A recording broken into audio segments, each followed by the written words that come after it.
Askarov, Misa, Dickinson, easy breakout candidates for the San Jose Sharks. But who are the under the radar candidates this season?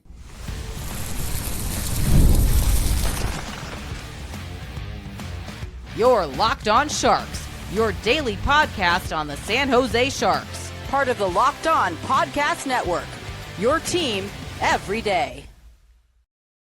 Hello, my name is JD Young. On today's episode of Locked On Sharks, we're going to be looking at under the radar breakout candidates for the San Jose Sharks as we get even closer to the start of training camp.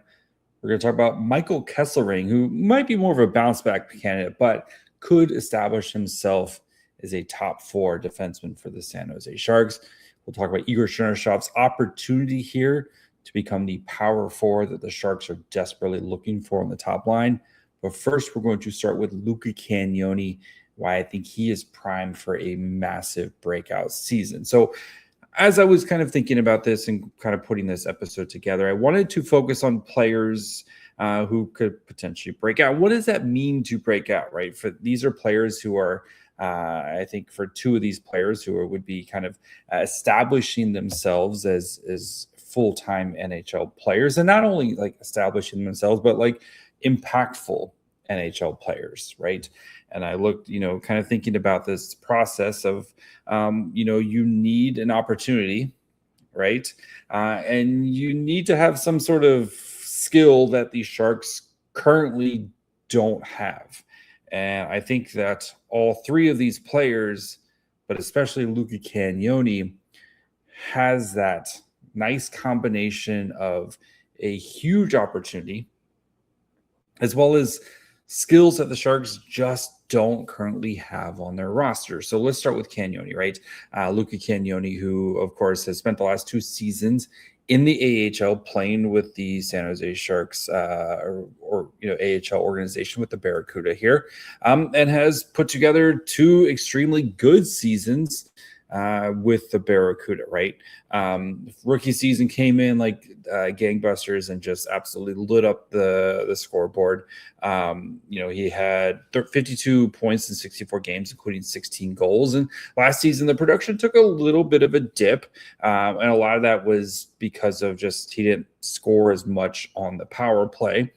We had 43 points and 67 goals, including 8 goals last season.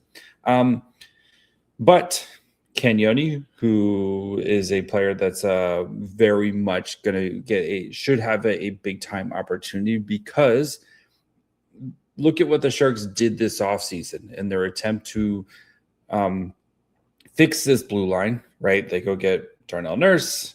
They trade for Darnell Nurse, right? They signed Jacob Trouba. They trade for Kesselring, who we'll talk about here in a little bit.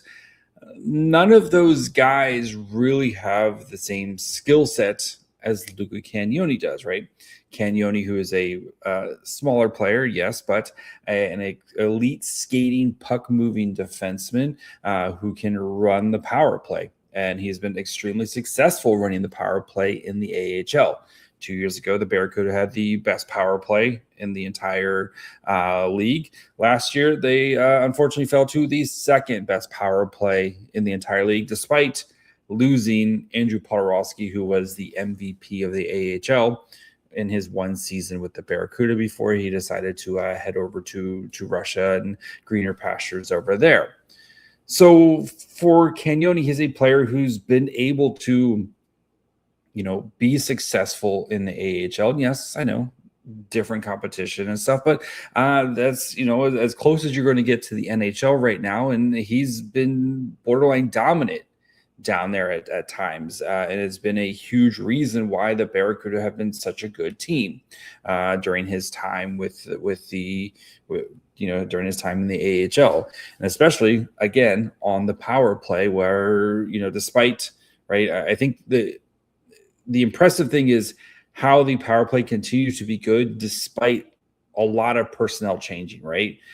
We've discussed this a lot. His rookie season, it was a lot of Cagnoni and Podorowski, right? Those two guys scored a ton of goals on the power play.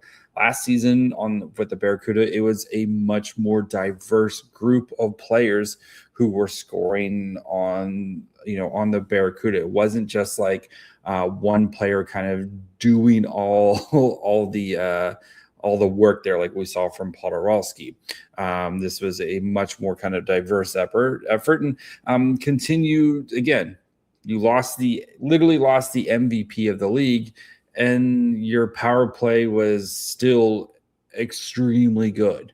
And I think that speaks to his ability to find kind of just find and create on the power play. So you look at the Sharks' opportunity here, right?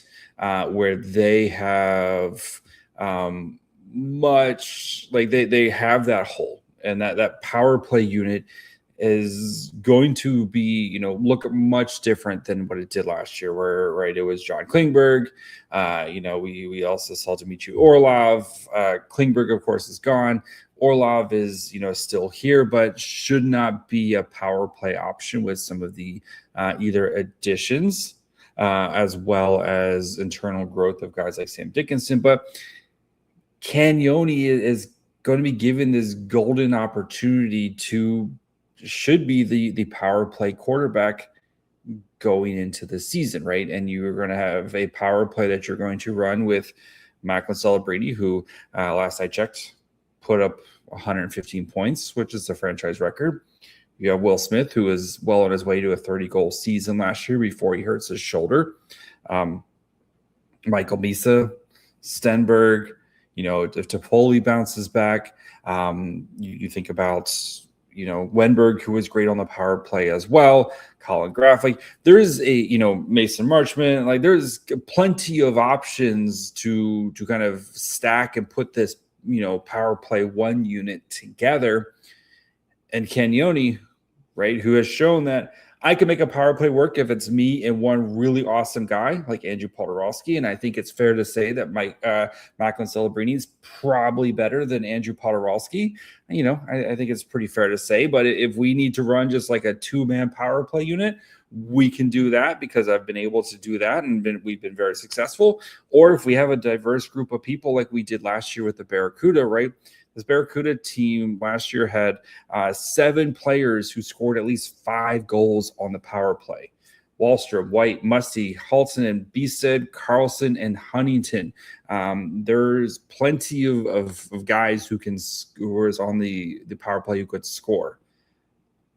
I think you're going to be a lot similar situation where, yes, 100% Macklin Celebrini is going to draw a lot of attention, but a guy like Luca Cagnoni, I think, can make the most of that. I don't think we're going to have the issues that we did at the blue line, especially, Klingberg,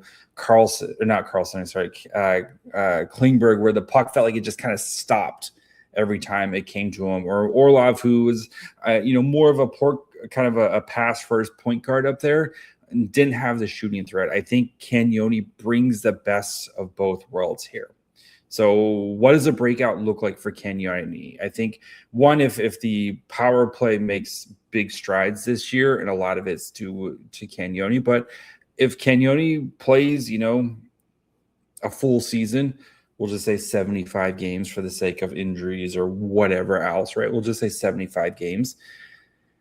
I think, if he's flirting with 40 points in 75 games, I think that is huge for a team that has been starving to have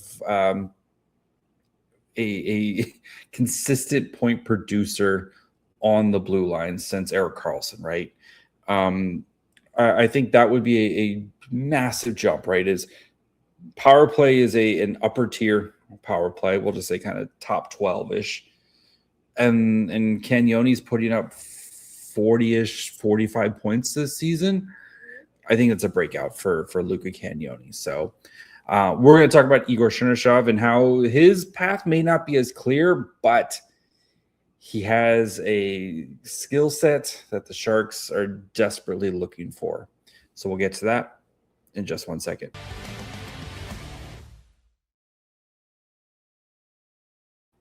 Running a business shouldn't feel like you're trying to connect a bunch of systems that were never designed to work together.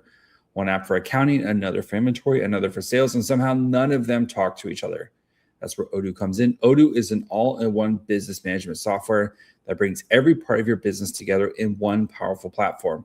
From sales and accounting to inventory and marketing, everything works in one place. Odoo is one platform to manage, grow, and scale your business. The best organizations know that success isn't just about talent, but having everyone working towards the same goal. That's just as true in sports as it is in business. And you think about the Sharks, right? They knew they needed to upgrade the defense this offseason. They made 3 big moves to do so. And it's all part of the vision, right? They drafted a bunch of players, and they got a bunch of guys who can make the defense better right now.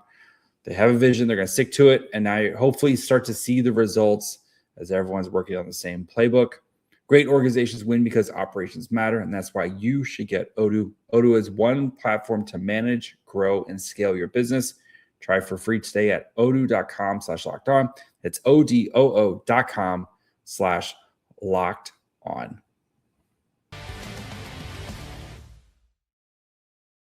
All right, of course, want to thank you for making Locked On Sharks your first listen. If you haven't checked out the Everydayer Club, now is a great time to do so. Season right around the corner, right? We have a rookie tournament coming up. Training camp is going to be here very soon. Great time to check it out.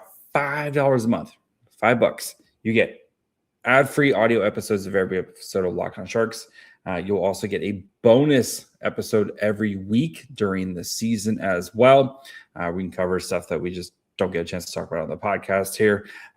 Plus, you get access to our Discord channel and a newsletter every day as well. So make sure you go check it out over at lockedonsharks.supercast or click the link in the show notes to learn more. So Igor Chernyshov, a player who I think is primed for a breakout. And yes, his path, I think, is a little tougher than the rest of the guys that we are going to speak about here because he has more competition, right? You think, again, the moves the Sharks made this offseason, bringing in Mason Marchment, right? They gave Kiefer Sherwood a big contract at the trade deadline last season. They brought back Ty Delanger. Like, there's a lot of forwards in the mix here, and a guy like Chernyshov, also you draft Stenberg second overall and gave him his ELC. There's a lot of kind of moving parts here, but Chernyshov has a big time opportunity because he provides a skill set which we know the Sharks are desperately trying to acquire and add, right? And again, 2 of the guys I just mentioned, Kiefer Sherwood, why was he brought in here, right? His ability to score, his ability to play, kind of those tough, meaningful minutes and provide that kind of grit and tenacity, but also that's blend of skill. Mason Marchment, right? Big dude who can score, again, plays with that style, that kind of, power forward style. But Chernyshov, who is an absolute man among children at the age of 20 here, his ceiling is just way higher than those other guys, right?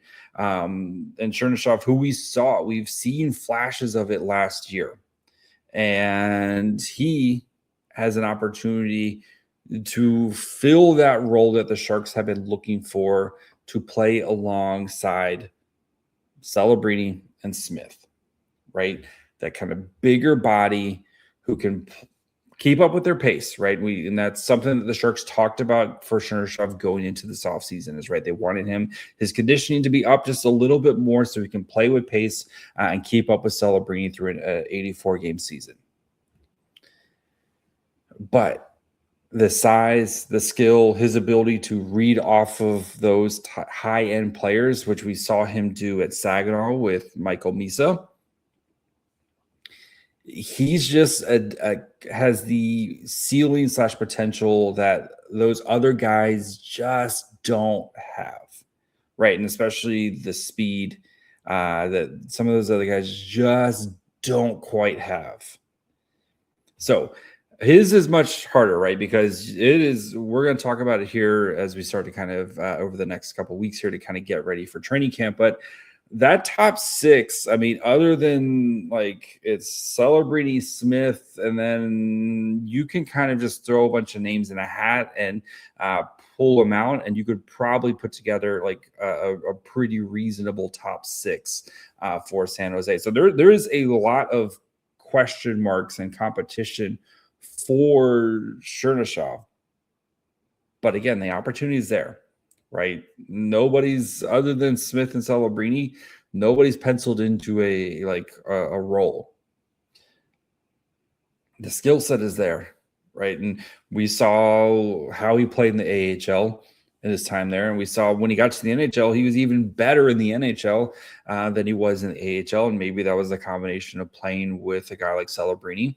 And yes, did he cool off 100%? But we saw the high-end skills, right? And again, I think that play against Quinn Hughes, who's one of the premier defensemen in the NHL, right? And he just, I know Hughes isn't the biggest guy, but just pushed him on, like kept him to one side, was able to kind of make a nice little play and beat the goalie.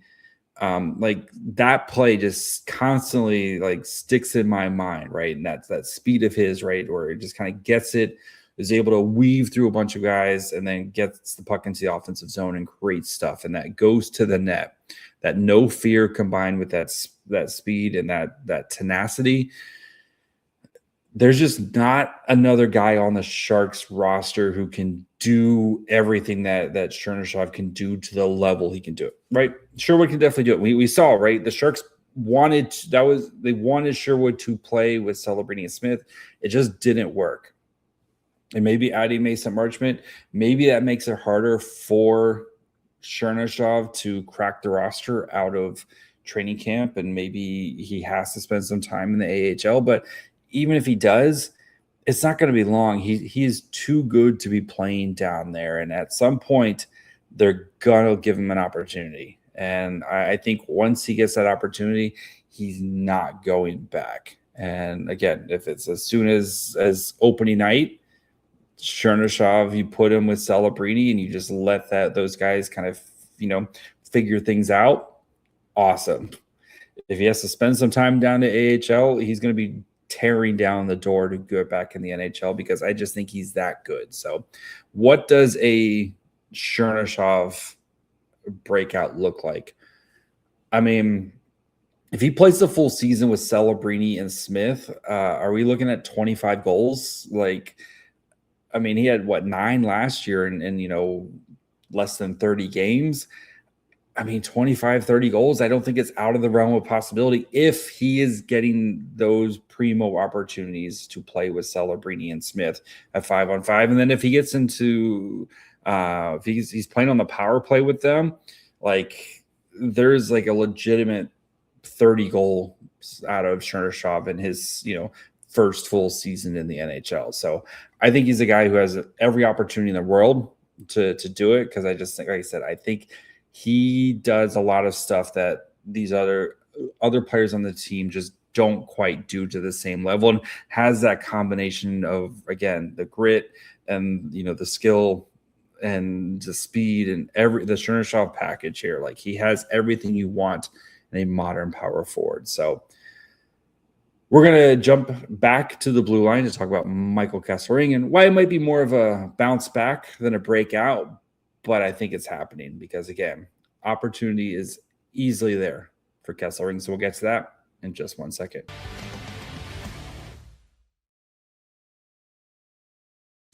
Support for today's episode comes from Indeed Sponsored Jobs. When workplace chaos hits and you need the right hire, Indeed Sponsored Jobs help connect employers with the candidates who match specific needs like skills, certifications, and location. So as time gets spent searching and more time gets spent finding the right fit. People are finding quality hires on Indeed right now. And the minute I'm talking to you about Indeed, companies like yours will make 27 hires using Indeed, according to Indeed data worldwide. One great addition can have a ripple effect on everyone around you. When you find someone who brings the right skills, attitude, and experience, it makes the entire group better. That's why finding qualified candidates matters so much. why tools like Indeed sponsored jobs help make that process easier. Spend less time searching and more time actually interviewing candidates who check all your boxes. Less stress, less time, more results. When you need the right person to cut through the chaos is a job for Indeed sponsored jobs. And listeners of the show will get a $75 sponsored job credit to help get your job the premium status it deserves at Indeed.com/podcast. Just head over to Indeed.com/podcast right now and support our show by saying you heard about Indeed on this podcast. Indeed.com/podcast. Terms and conditions apply.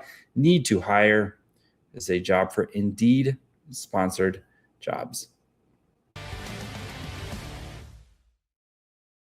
All right, of course, want to thank you for making Locked On Sharks your first listen. When you're done with this episode, go check out the Locked On NHL show. We got you covered Monday through Friday with all the biggest stories in the NHL, as we also get you geared up for a new season, guys. It is almost here. So make sure you're following along wherever you get podcasts. And of course, you can watch on YouTube as well. All right, Michael Kesselring, a player who I think, again, you think about the opportunity. Sharks, plenty, you can already pencil in Kesselring to play this season. You think about what we've seen from Kesselring in the past, and I know last year, brutal season for Kesselring. Big reason why he's now in San Jose and no longer in Buffalo, right? Just wasn't a fit, dealt with injuries. Sometimes, right, it just doesn't work. But Kesselring, big, good skater, I think maybe a little bit underrated offensively, is going to get a big-time opportunity, right? And yes, I know Trouba and Nurse like very much are going to get theirs, but it's not a very hard, kind of jumped here to see Kesselring really establishing himself as a great two-way defenseman for San Jose. Right? Because most likely, if he's, depending on who he's paired with, if he's paired with Dickinson, you expect Dickinson to hopefully make a jump. And Kesselring could be one of those guys who helps maybe kind of pull Dickinson along and, kind of helps to stabilize and establish, like helps give Dickinson maybe that runway to go do the cool Sam Dickinson things that we need him to do. Or if he plays with a guy like Nurse, or if he plays with Orlov, or like if he plays with a guy who's maybe not as offensively inclined, Kesselring might be looked at as the puck moving defenseman for that pair, right? And kind of given that opportunity.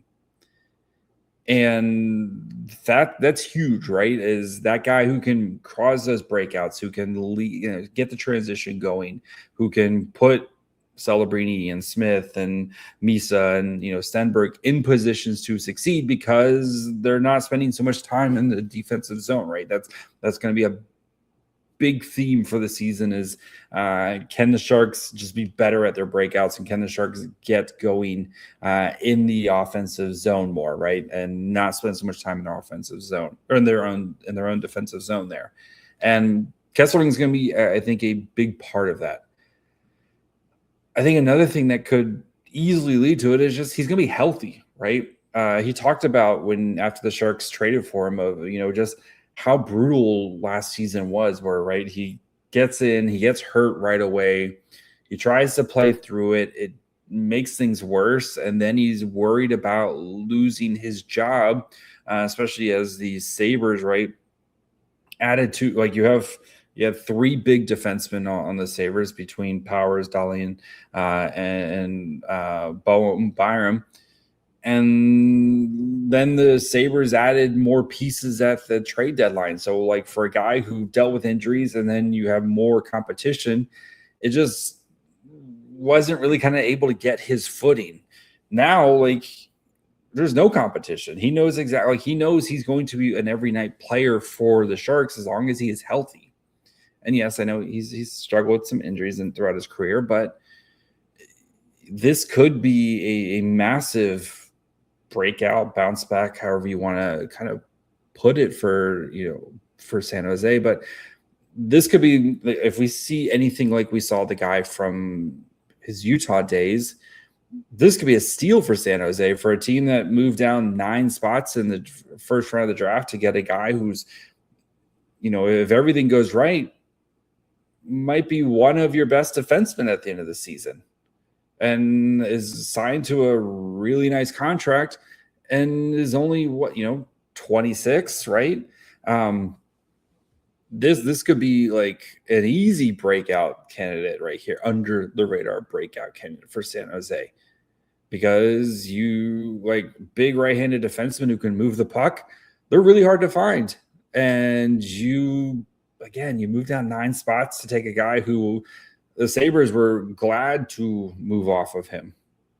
Again, granted, horrible year for the Sabres, right? Tough year for the Sabres, but if he gets back to what we saw with the Mammoth, where he's, he played 82 games, 7 goals, 22 assists, 29 points. If he's back in that 30 to 35 point range, and with the Mammoth, like we saw from the Mammoth, and extreme, like 54% Corsi 4, playing 19, 20 minutes a night, 100%. I think it's the opportunity is very much there. And I think Kesselring is very much coming in with a chip on his shoulder to kind of prove that last year was a fluke. Last year was the blip in the radar, just horrible season. Let's move on and come in here and on a new deal, new opportunity, new franchise, in a place he wanted to be, like a place that he kind of circled and was like, yep, I think there's a real big opportunity for me here. So, and if he does all that at $4.5 million, like, going to look like an absolute steal for San Jose. So I think all 3 of these guys have a chance to have that under the radar breakout, right? And again, Misa, Askarov, like those guys are going to get all the attention, 100%. As they should. High picks, very important people. But if Cagnoni, right, if Cagnoni's a 40-point scorer in the power play, like I said, jumps in there. If Chernyshov like just comes in and becomes that first line power forward winger that the Sharks desperately looking forward, and Kesselring turns back into the guy we saw in Utah, I think these moves can really push the Sharks forward towards that playoff race, right? And help to try to fill some holes, all for guys who, again, Kesselring's 26, Chernyshov's 20, going to be 21, and Cagnoni's 21, going to be turning 22, and really establish themselves as long-term pieces for San Jose. So that's going to be it for me today. We'll be back tomorrow. We're going to be kind of talking about some worst case scenarios for the Sharks this season. So if things go badly, what's the reason for it? So make sure you're following along wherever you get podcasts. And of course, you can watch on YouTube as well. Follow the show on Twitter, Facebook, Instagram, and on TikTok at Locked On Sharks. Follow me on Twitter and Blue Sky at My Fry Hole. Till tomorrow. Bye, friends.